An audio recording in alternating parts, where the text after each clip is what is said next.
നമസ്കാരം, ഷറഫാണ്. കഴിഞ്ഞ വീഡിയോയിൽ പറഞ്ഞതുപോലെ ഫോറസ്റ്റ് ഗ്രാനൂൾസിന് എന്തുകൊണ്ട് ടേസ്റ്റ് മെയിൻറ്റെയിൻ ചെയ്യാൻ പറ്റുന്നു, അതേപോലെ എന്തുകൊണ്ടാണ് ഇത്രയും നല്ല ടേസ്റ്റ് കിട്ടുന്നത് എന്നതിനെക്കുറിച്ചിട്ട് ഈ വീഡിയോയിൽ പറയാമെന്ന് പറഞ്ഞിരുന്നു. അതിനു മുമ്പ് നമ്മുടെ കേരളത്തിലേക്കുള്ള ചായയുടെ സോഴ്സും നമുക്കൊന്ന് പരിശോധിക്കാം. ഒന്നാമതായിട്ട് നമുക്കറിയാം, മൂന്നാറിൽ നിന്നാണ് നമുക്ക് കൂടുതൽ ചായ വരുന്നത്. അതേപോലെ വയനാട്, അതേപോലെ വാൽപ്പാറ ഏരിയയിൽ, പിന്നെ ഊട്ടി, നീലഗിരി ആ ഒരു ഏരിയയിൽ നിന്നാണ് നമുക്ക് കൂടുതലായിട്ടും ചായ കേരളത്തിലേക്ക് വരുന്നത്. ഒരു വിഭാഗം ആളുകൾ ഇതിലൂടെ യാത്ര ചെയ്യുമ്പോൾ, മൂന്നാറിൽ പോകുമ്പോഴോ അതല്ലെങ്കിൽ വയനാട് പോകുമ്പോഴോ ഊട്ടി പോകുമ്പോഴൊക്കെ എന്തു ചെയ്യും, അവിടുന്ന് ചായ വാങ്ങിച്ചു കൊണ്ടുവരും. എന്നിട്ട് അതാണ് നല്ല ചായ എന്നുള്ള ഒരു തെറ്റിദ്ധാരണ പേരിൽ നമ്മൾ കുടിച്ചുകൊണ്ടിരിക്കുന്നു. അതിൽ ചില പ്രശ്നങ്ങളുണ്ട്. അതെന്താണെന്ന് വെച്ച് കഴിഞ്ഞാൽ, ഓരോ എസ്റ്റേറ്റിലെ ചായക്കും ഓരോ ഏരിയയിലുള്ള ചായക്കും ഓരോ തരത്തിലുള്ള സ്വഭാവമാണ് ചായക്കുള്ളത്. എന്നാൽ ഇപ്പോൾ ഉദാഹരണം പറയുകയാണെങ്കിൽ, വയനാടുള്ള എസ്റ്റേറ്റിലെ ചായകളുടെ ഒരു സ്വഭാവം ചിലപ്പോൾ ഒരു സ്മെല്ലായിരിക്കാം. അതേപോലെ ചില ഏരിയയിലുള്ളതിന് ഒരു കളറായിരിക്കാം അതിൻ്റെ സ്വഭാവം. അങ്ങനെ ചിലയുള്ള സ്ഥലത്ത് ഒരു കയ്പ്പ് ആയിരിക്കാം. അങ്ങനെ ഓരോ തരത്തിലുള്ള സ്വഭാവമായിരിക്കാം ഓരോ എസ്റ്റേറ്റിലുള്ള ചായകൾക്കും. അപ്പോൾ നമ്മുടെ പ്രമുഖ ബ്രാൻഡുകളൊക്കെ ചെയ്യുന്നത് എന്താ വെച്ച് കഴിഞ്ഞാൽ, ഇത് ബ്ലെൻഡ് ആയിട്ടാണ് ചായ ഇറക്കുന്നത്. ബ്ലെൻഡ് ആക്കുക എന്ന് പറഞ്ഞാൽ പലതരത്തിലുള്ള ചായകൾ മിക്സ് ചെയ്തിട്ട് ഒരു പുതിയ ബ്രാൻഡായിട്ട് ഇറക്കുകയാണ് ചെയ്യുന്നത്. അതിലൊരു പ്രശ്നം എന്താ വെച്ച് കഴിഞ്ഞാൽ, ഈ പ്രമുഖ ബ്രാൻഡുകൾക്കൊക്കെ സ്വന്തമായി ടീ എസ്റ്റേറ്റുകളുണ്ട്. ആ എസ്റ്റേറ്റുകളിലുള്ള ചായയാണ് അവർ കൂടുതലായിട്ടും അവരുടെ ബ്ലെൻഡിൽ ഉപയോഗപ്പെടുത്തുക. അപ്പോൾ പഴയ റിസൾട്ട് തന്നെയായിരിക്കും നമുക്ക് കിട്ടുക.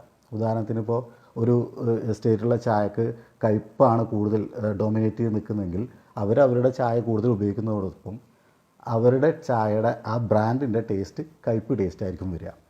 എന്നാൽ അതിൽ നിന്ന് വ്യത്യസ്തമായിട്ട് നമുക്ക് ചെയ്യാൻ പറ്റുന്നത് വെച്ച് കഴിഞ്ഞാൽ, വ്യത്യസ്തമായ എസ്റ്റേറ്റുകളിൽ നിന്നും കളക്ട് ചെയ്തിട്ട് ഒരു പെർഫെക്റ്റ് ബ്ലെൻഡ് ചായ ഉണ്ടാക്കുക എന്നുള്ളതാണ് നമുക്ക് ഏറ്റവും നല്ല ടേസ്റ്റി ആയിട്ട് ചായ കിട്ടാനുള്ളൊരു ഓപ്ഷൻ. അത് ആണ് ഫോറസ്റ്റ് ഗ്രാനൂൾസ് ചെയ്യുന്നത്.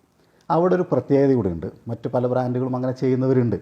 അതൊരു നല്ല എക്സ്പേർട്ടായിട്ടുള്ള ഒരു ബ്ലെൻഡർക്ക് മാത്രമേ അത് കറക്റ്റായിട്ട് പെർഫെക്റ്റായിട്ട് ബ്ലെൻഡ് ചെയ്യാൻ പറ്റുള്ളൂ. അത് പല കമ്പനികൾക്കും ഇന്നില്ല. വലിയ കമ്പനികളെ ഉദ്ദേശിച്ച്, അതായത് ഇങ്ങനെ പല സ്ഥലത്തുനിന്ന് കളക്ട് ചെയ്ത് ബ്ലെൻഡ് ചെയ്യുന്ന ആളുകൾക്കാണ് ഉദ്ദേശിച്ചത്. എന്നാൽ ഫോറസ്റ്റ് ഗ്രാനൂൾസിന് ഏകദേശം 40 വർഷത്തോളം ബ്ലെൻഡിങ് എക്സ്പീരിയൻസ് ഉള്ള വ്യക്തികളാണ് ഫോറസ്റ്റ് ഗ്രാനൂൾസിൻ്റെ പിന്നിലുള്ളത്. അതുതന്നെയാണ് ഈ ചായയുടെ ഒരു ടേസ്റ്റിൻ്റെ ഒരു പ്രത്യേകത. ഇതാണ് നമ്മുടെ ഒരു ജേണി. മറ്റുള്ള ബ്രാൻഡുകൾ പോലെയല്ല. അത് നിരന്തരം ഒരുപാട് റിസർച്ചുകൾ നടത്തി, ഒരുപാട് ശ്രമിച്ചിട്ടാണ്, പലതരത്തിലുള്ള ശ്രമങ്ങൾ നടത്തിയിട്ടാണ് ഇത് ഇങ്ങനൊരു ബ്ലെൻഡ് എത്തിയിട്ടുള്ളത്. കാരണം ഓരോ എസ്റ്റേറ്റിലെ ചായക്കും ഓരോ തരത്തിലുള്ള സ്വഭാവമാണെന്ന് ഞാൻ പറഞ്ഞു ഓൾറെഡി. പക്ഷേ അതിൽ വേറെ പ്രത്യേക ക്ലൈമറ്റ് മാറുന്നതിനനുസരിച്ച് തന്നെ ഒരു സ്ഥലത്തുള്ള ചായക്ക് തന്നെ വ്യത്യസ്തമായ സ്വഭാവം വരും. അപ്പോൾ അത് അത്രയും എക്സ്പീരിയൻസ് ഉള്ള ആൾക്ക് മാത്രമേ അത് കൃത്യമായിട്ട് ബ്ലെൻഡ് ചെയ്യാൻ കഴിയുള്ളൂ. അതാണ് നമ്മുടെ ഫോറസ്റ്റ് ഗ്രാനൂൾസിൻ്റെ പ്രത്യേകത.